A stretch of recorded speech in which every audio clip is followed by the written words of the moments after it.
حضرت قاسم علیہ السلام کا ظہور 7 شعبان کو حضرت امام حسن علیہ السلام کی شہادت سے 3 سال قبل ہوا۔ حضرت قاسم بن حسن علیہ السلام فضیلت کے اعلیٰ ترین درجے پر فائز ہیں۔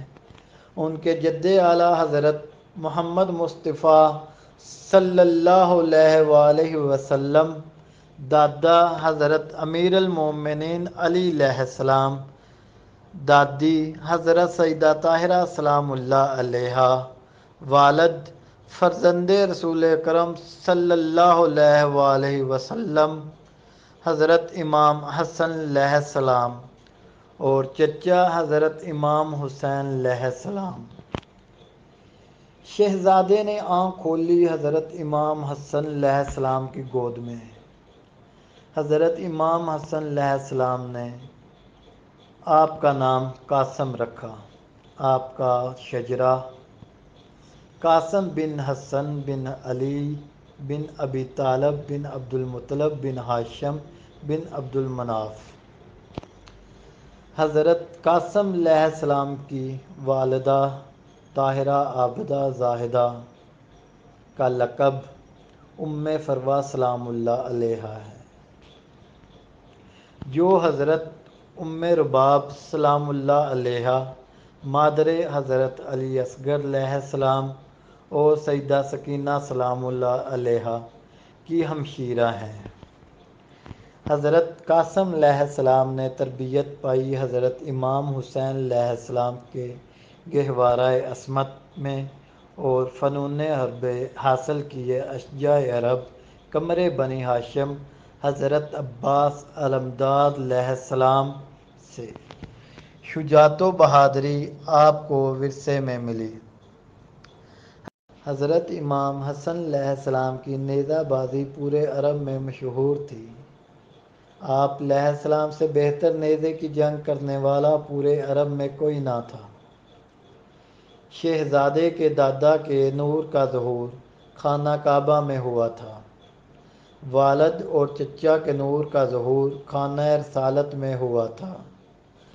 حضرت قاسم علیہ السلام کا ظہور جس گھر میں ہوا وہ گھر منزل وحی تھا۔ قرآن جیسی کتاب حسن و حسین علیہ السلام کے گھر میں ہی رسول خدا صلی اللہ علیہ وآلہ وسلم پر نازل ہوئی تھی۔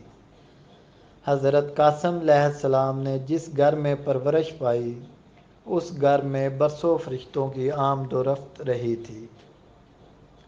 یہ وہی گھر تھا جس کے چپا چپا پر رسالت، نبوت، امامت، ولایت اور عصمت کا سایہ رہا تھا۔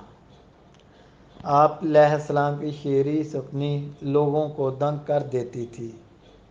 بچپن میں پھوپھی سیدہ ام المصائب سلام اللہ علیہا سے دادی سیدہ طاہرہ سلام اللہ علیہا کا خطبہ فدق سنا تھا، جو شہزادے کو پورا یاد تھا۔ چچا امام حسین علیہ السلام سے پردادا حضرت ابو طالب علیہ السلام کے اشعار سنتے تو حافظے میں محفوظ رہ جاتے۔ کم سنی سے قرآن حفظ تھا۔ جب تلاوت قرآن پاک فرمایا کرتے تھے، آپ کی پرسوز تلاوت کے مشتاق ہو کر لوگ مسجد میں اکٹھے ہو جاتے۔ غریبوں اور مسکینوں کی حضرت علی علیہ السلام اپنی زندگی میں سرپرستی فرمایا کرتے تھے۔ حضرت امام علی علیہ السلام کے بعد یہ روایت حضرت امام حسن علیہ السلام اور حضرت امام حسین علیہ السلام نے برقرار رکھی۔ رات کی تاریکی میں حضرت امام حسین علیہ السلام روٹیوں سے بھری ہوئی بوریاں لے کر گھر سے نکلتے، اونٹوں پر بھری ہوئی مشکیں رکھ کر حضرت عباس علمدار علیہ السلام ساتھ چلتے۔ حضرت امام حسین علیہ السلام کے ایک طرف حضرت علی اکبر علیہ السلام اور دوسری طرف حضرت شہزادہ قاسم علیہ السلام ہوتے، جو غریبوں میں روٹیاں تقسیم کرتے اور حضرت امام حسین علیہ السلام کا ہاتھ بٹاتے۔ حضرت امام حسین علیہ السلام جب مدینہ سے رخصت ہوئے تو حضرت قاسم بن حسن علیہ السلام کو خواتین کے ساتھ محمل میں سوار کروایا۔ شیخ صدوق نے اپنی کتاب امالی میں مقتل کے نام سے جو باب قائم کیا ہے اس میں حضرت امام جعفر صادق علیہ السلام سے روایت بیان کی ہے، اپنی بہنوں کو، دختر کو اور اپنے بھائی حسن علیہ السلام کے فرزند حضرت قاسم علیہ السلام کو محملوں پر سوار کیا اور اہل بیت علیہ السلام کے 21 مردوں کے ساتھ مدینے سے چل پڑے۔ حضرت امام حسین علیہ السلام کے در دولت پر ناکے لگائے گئے تاکہ خواتین عصمت مآب کو سوار کروایا جائے۔ کہا جاتا ہے کہ سب سے پہلے حضرت سیدہ ام فروہ سلام اللہ علیہا کو سوار کروایا۔ حضرت قاسم علیہ السلام نے بیوہ ماں کا بازو تھام کر محمل کا پردہ اٹھا کر محمل میں سوار کروایا۔ حضرت امام حسین علیہ السلام مدینہ سے سفر کر کے جب مکہ میں جلوہ افروز ہوئے تو حاجیوں نے دریافت کیا جب ہر سال آپ علیہ السلام حج کے لیے تشریف لاتے ہیں تو قربانی کے جانور ہمراہ لاتے ہیں، کیا اس بار منی میں قربانی نہیں کریں گے؟ حضرت امام حسین علیہ السلام اس وقت مسند پر تشریف فرما تھے۔ حضرت امام حسین علیہ السلام نے حضرت علی اکبر علیہ السلام اور حضرت شہزادہ قاسم علیہ السلام کو آواز دی۔ دونوں شہزادے آ کر آپ علیہ السلام کے پہلو میں کھڑے ہو گئے۔ حضرت امام حسین علیہ السلام نے ان کے بازو تھام کر اہل مکہ سے خطاب فرمایا کہ یہ ہیں میری اس سال کی قربانیاں۔ اس سال میں منی مکہ میں نہیں بلکہ منی کربلا میں اپنی قربانیاں پیش کروں گا۔ حضرت مولا قاسم علیہ السلام نے یزید ملعون کی فوج سے مخاطب ہو کر فرماتے ہیں، تم ہم آل محمد کے اسراروں سے ناواقف ہو، تم میرے جلال کے اسرار نہیں جانتے۔ میں ابو تراب کا گوہر ہوں، میں وہ توحید کے جلال کا راز ہوں جس پر حسین مولا نے فخر کیا۔